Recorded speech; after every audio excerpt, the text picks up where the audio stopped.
Not that they don't want to be excellent at things and gifted and masterful, but that it's a horrible feeling to them to not belong or to be outcast or to be called different or not normal or not typical. There's a force that drives them toward this kind of harmony of identity. I've had somebody say, I don't think they're individual women. I think women are one giant organism.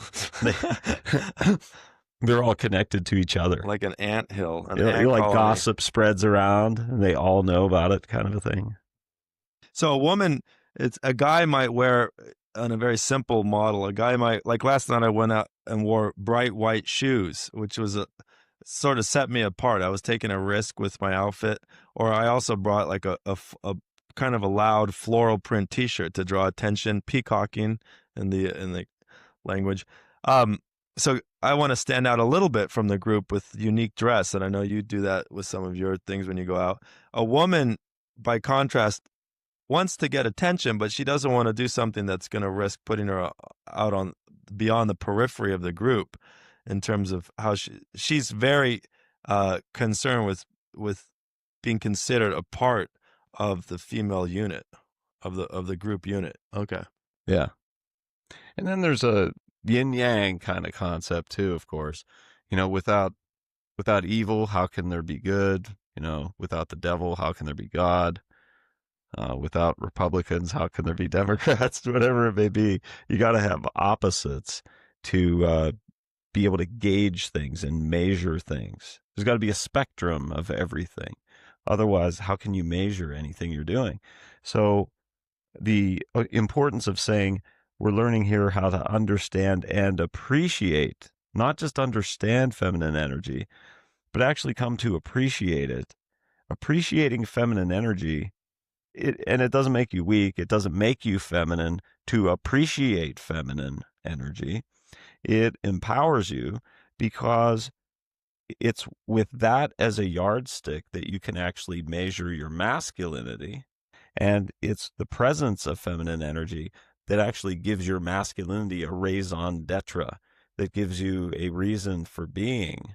If you lived on an island, you remember that movie, A Castaway with Tom Hanks? He's on this island by himself for Right. years, and he finally paints his face on a soccer ball or a volleyball, and it's the Wilson brand volleyball, so he calls it Wilson. He had to have the presence of an other to be able to know that he exists.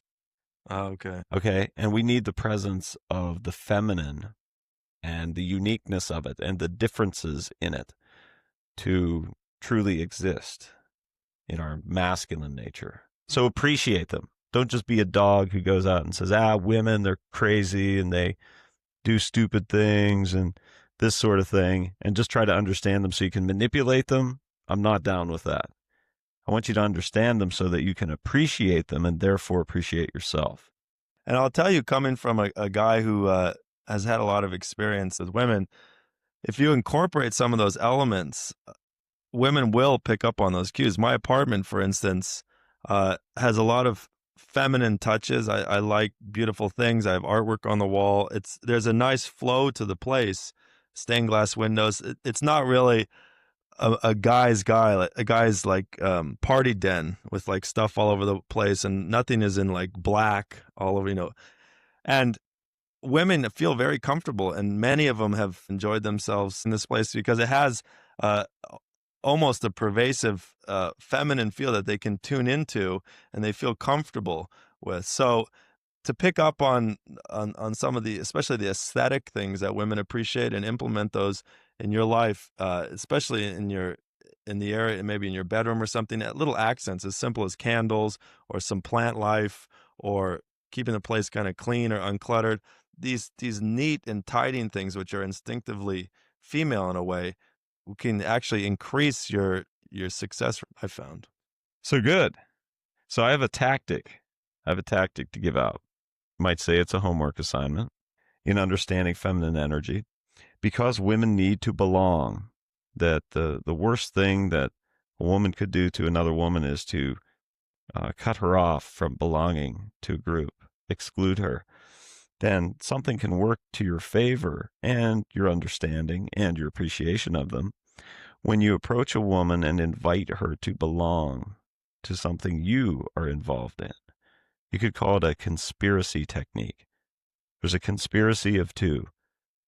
Would you like to join my glasses club? I see you wear glasses, and so do I. And it's cute and That's charming cute. Yeah. to say that, right? It'll make her feel more feminine for you to make her feel welcome. And that's one of the things you do with your apartment.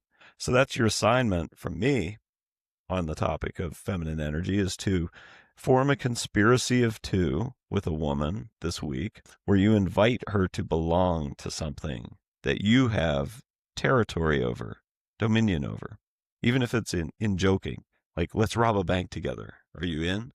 They do like to be included. Yes, I've found that very much a playful way to get that closeness that they crave.